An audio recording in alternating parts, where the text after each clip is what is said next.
caluroso, pesado. Bueno, esto sucede en la Argentina, pero bueno, en el resto del mundo suceden cosas y para charlar de situaciones y conflictos y a veces no conflictos, pero cosas que pasan en el mundo, es miércoles y obviamente tenemos la columna internacional de Sebastián Dagorosa Oquita, quien, vamos a ver con qué tema se viene hoy. Hola Sebastián, ¿cómo te va? ¿Qué tal, Rubén? Buenas tardes, ¿cómo estás vos? Muy buenas tardes, muy bien acá, tratando de entender un poco, primero la realidad argentina y después tratando de ver qué es lo que está sucediendo en el mundo, cuáles son los acontecimientos importantes. Bueno, tenemos para rato, ¿no? Y tenemos muchos temas, pero bueno, ¿cuál elegiste para hoy? Sí, por supuesto, Rubén. Y vos iniciabas la conversación diciendo que el clima había vuelto a un clima más bien primaveral, después de que nos haya tocado vivir una especie de verano realmente muy caluroso para concluir la última semana de octubre. Y sobre esto un poco me gustaría hablar porque no es solo a nuestro país que nos está afectando el clima o el cambio climático en sí, o incluso más grave los desastres naturales. Esto, digamos, tiene que ver con que el fin de semana, el domingo, arrancó la COP26, es decir, la Conferencia de las Partes. Es una conferencia de Naciones Unidas sobre el cambio climático que reunió a 120 líderes de todo el mundo que se reunieron en Glasgow. Es importante tener en cuenta que esta conferencia va a tener lugar durante 2 semanas y en ella se han hecho presentes los líderes de todo el mundo, así también como activistas que se han acercado al Reino Unido para presionar y también hacer hincapié en todas las cuestiones que están teniendo lugar en un contexto que es importante señalarlo, donde el principal objetivo de esta cumbre se postula como consolidar la implementación de los mecanismos para paliar no solo las emisiones de dióxido de carbono, sino también tener ciertos reparos sobre todo el daño que se está haciendo a nuestro querido mundo. En este sentido, me gustaría añadir que la COP pone a los principales países emisores frente a frente con los países más vulnerables. Entonces, digamos, esta cumbre también tiene que tener esa señal clara a los negociadores para que sean de lo más ambiciosas posibles, que se repare en el Acuerdo de París firmado en 2015 y que toma también como referencia el protocolo de Kioto.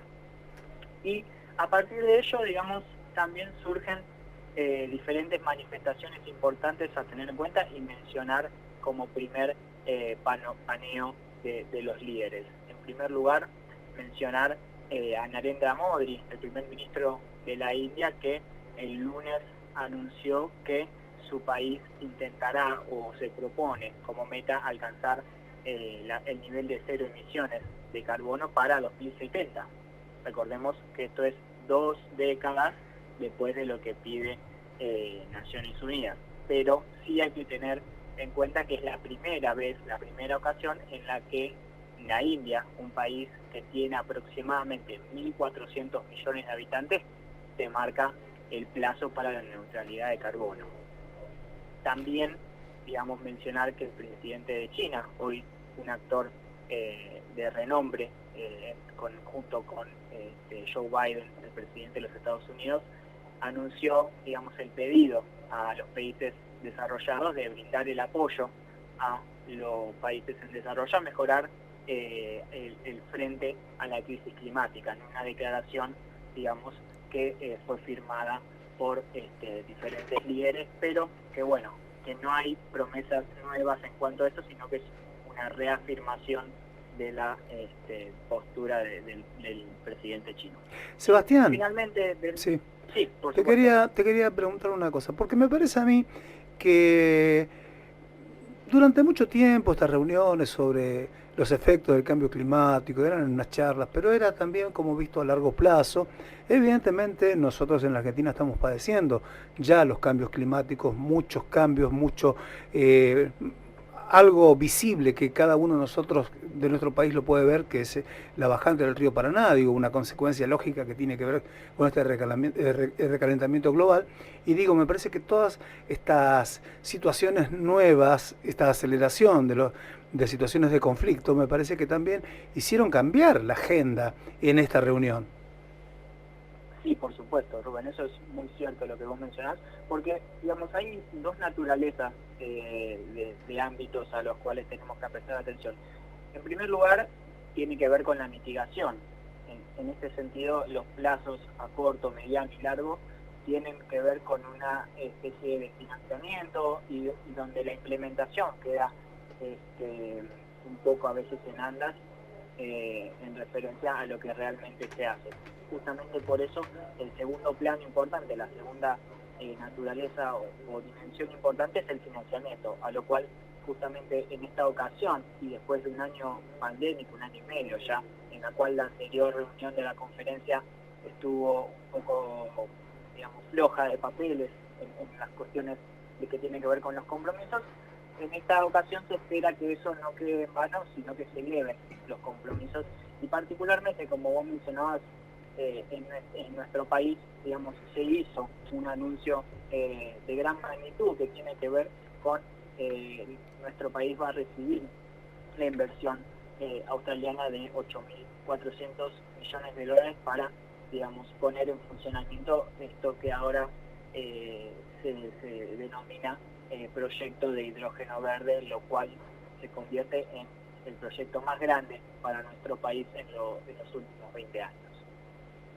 Bueno, este proyecto realmente me parece que también nos pone a nosotros en un lugar expectante con respecto a la generación de estos nuevos, de esta nueva forma de energía y que el mundo va a requerir. Nosotros tenemos la suerte de contar con un sur donde, digo, la Patagonia, donde el viento puede generar la electricidad suficiente como para convertir el hidrógeno en verde, digamos, conseguir hidrógeno verde a partir del viento, y también tenemos el norte donde tenemos suficiente sol como para también generar a partir de este lugar. Creo que estamos en una situación privilegiada y también esto nos sitúa a nosotros con esta inversión, con el inicio de este proyecto en un lugar de privilegio a nivel mundial.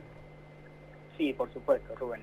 El potencial que se ve en esta inversión, por supuesto, tiene, digamos, como objetivo no solo descarbonizar el transporte pesado, para ponerlo en palabras concretas, ¿no? Sí. Pesado y de larga distancia, también contribuir a aquellas industrias que consumen mucha energía, como son las la del acero, el cemento, o también incluso la de fertilizantes, como incluso también puede tener transformación en electricidad o combustibles sintéticos. Todas estas, digamos, dimensiones son importantes a la hora de pensar cómo puede contribuir esta conversión en energía renovable de la industria que hasta hoy, digamos, venía siendo poco implementada. Pero también una cosa que tiene que ver con nuestro país y particularmente con la expresión de nuestro presidente Alberto Fernández tiene que ver con la insistencia en cambiar la deuda externa por acciones ambientales.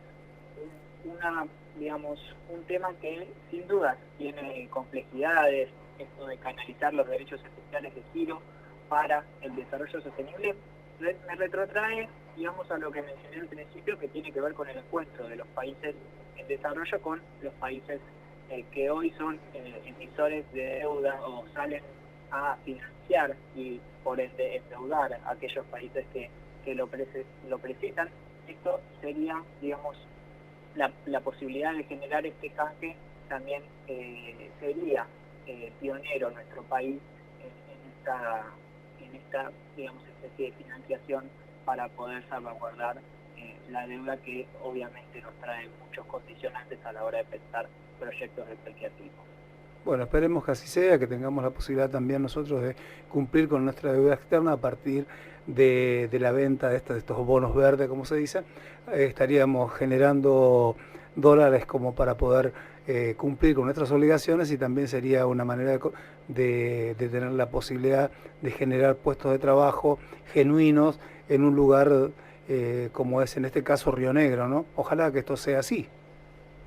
Exactamente, y sobre todo, para ir cerrando, tiene que ver también con cómo llega Latinoamérica a esta reunión y a diferentes instancias de negociación. La verdad es que si tenemos que hablar de los líderes que se harán presentes de nuestro país, con haber mencionado a Alberto Fernández, los países, los dos principales líderes regionales, que son Jair Bolsonaro y Andrés Manuel López Obrador, no van a hacerse presentes en la COP, lo cual también nos da un indicio de cómo está la región en materia de unidad o de afinidad en estos temas.